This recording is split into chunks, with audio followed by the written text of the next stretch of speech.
হরে কৃষ্ণ কৃষ্ণ কৃষ্ণ হরে হরে, হরে রাম রাম রাম হরে হরে। শ্রী ভক্তবৃন্দ শ্রীচরণে অনন্ত কোটি দণ্ডবৎ প্রণাম জানিয়ে শুরু করি আজকের আলোচনা।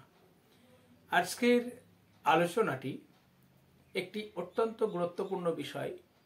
আমরা কথায় কথায় শ্রবণ করি যে নরকগামী হবে। তো এই নরকে যাওয়ার জন্য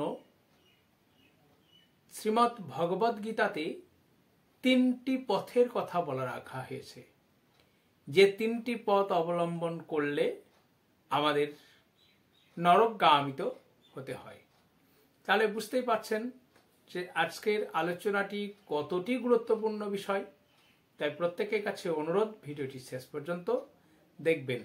আর এই চ্যানেলে আপনারা জানেন যেখানে কোনো কাল্পনিক কথা দেওয়া হয় না, সম্পূর্ণ শাস্ত্রীয় ব্যাখ্যা শ্লোক তুলে আপনাদের সামনে দেওয়া হয়। তাই এই শাস্ত্রীয় ব্যাখ্যা পেতে গেলে অবশ্যই চ্যানেলটিকে সাবস্ক্রাইব করুন এবং বেশি বেশি করে শেয়ার করুন। তো যে জায়গাটায় আমরা ছিলাম, যে তিনটি পথ, কি তিনটি পথের কথা বলা হয়েছে। তো শ্রীমদ্ ভগবদ গীতাতে এমন কোনো প্রশ্ন নেই মানব জীবনে যে যার উত্তর এই শ্রীমদ্ ভগবদ গীতাতে পাওয়া যায় না। সেই জন্য আমাদের গুরু মহারাজ একটি কথা খুব বলেন, সেটি হচ্ছে যে গীতা পড়ুন, পড়ান এবং জীবনে আপনান।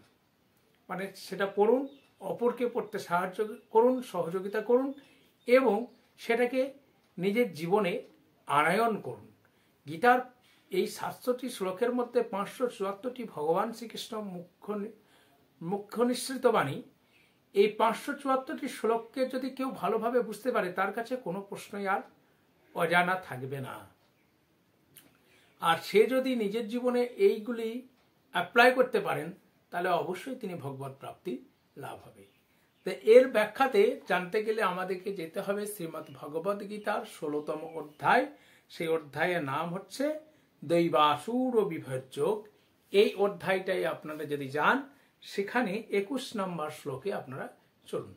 21 নম্বর শ্লোকে এখানে লেখা আছে, দেখুন, ত্রিবিধন নরকেস্যেদন দারং নাশনমাত্মনঃ কামক্রোধস্তদ লোভস্তস্মাদেতত্রয়ং ত্যজেৎ।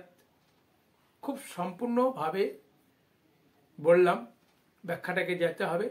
ত্রিবিধান, তিনটি বিধান কি করার জন্য? ন মানে না, কি না?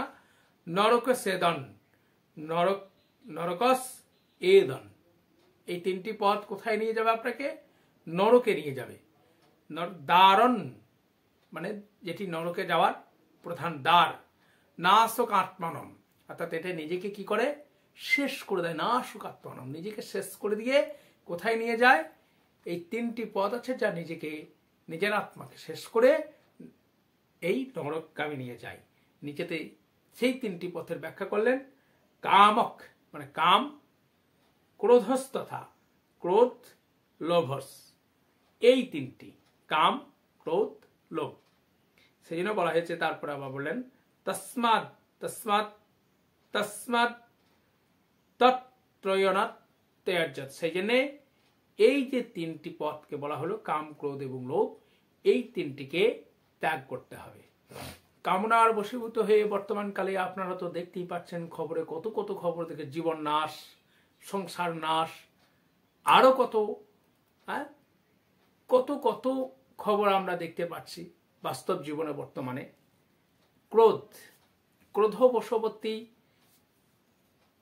হয়েই এই আরো আরো বাজে জিনিস। যেমন ধরুন, আমি একটা উদাহরণ যদি দিই, আমার গ্রামেই এই রাগারাগি বা বেটার ঝগড়া থেকে শুরু করে ক্রোধবশবর্তী হয়ে বাবার হাতে মার খেয়ে ছেলের মৃত্যু ঘটে গেছে। এটা অনগড এবং খুব সত্য ঘটনা, আমার নিজের চোখের দেখা, আমার গ্রামীণ ঘটনা। তাহলে ক্রোধ কত বাজে জায়গা আপনারা বুঝতে পারছেন। আর লোভ তো জানতেই পারছেন, মানুষের সর্বপ্রথম যে জিনিসটা সৃষ্টি হয় লোভ, লোভ থেকে তৈরি হয় কামনা। হ্যাঁ, ঠিক আছে, লোভ থেকেই কিন্তু এই কামনা পাওয়ার ইচ্ছা এটা সৃষ্টি হয়। হ্যাঁ, এই লোভক বশবতী, তার থেকেই কামনা জাগে। এই তিনটে জিনিস থেকে আপনারা সাবধানে থাকবেন। যাই হোক, আমার যে যেটা আলোচনার বিষয় ছিল যে নরকে যাওয়ার 3টি পথ কি কি তা ব্যাখ্যা করলাম। যদি ভালো লেগে থাকে অবশ্যই চ্যানেলটি সাবস্ক্রাইব করুন, আর এই ধরনের ভিডিও পেতে অবশ্যই আমাদের সঙ্গে থাকুন, নিয়মিত দেখতে থাকুন। অবশ্যই একের পর এক আশা করছি আপনাদের আশীর্বাদকে পাথেয় করে শ্রীমদ্ ভগবদ গীতার প্রত্যেকটি শ্লোককে আপনাদের সামনে সুন্দরভাবে ব্যাখ্যায়িত করার অবশ্যই যদি আপনাদের আশীর্বাদ থাকে। গোবিন্দ আপনাদের মঙ্গল করুন।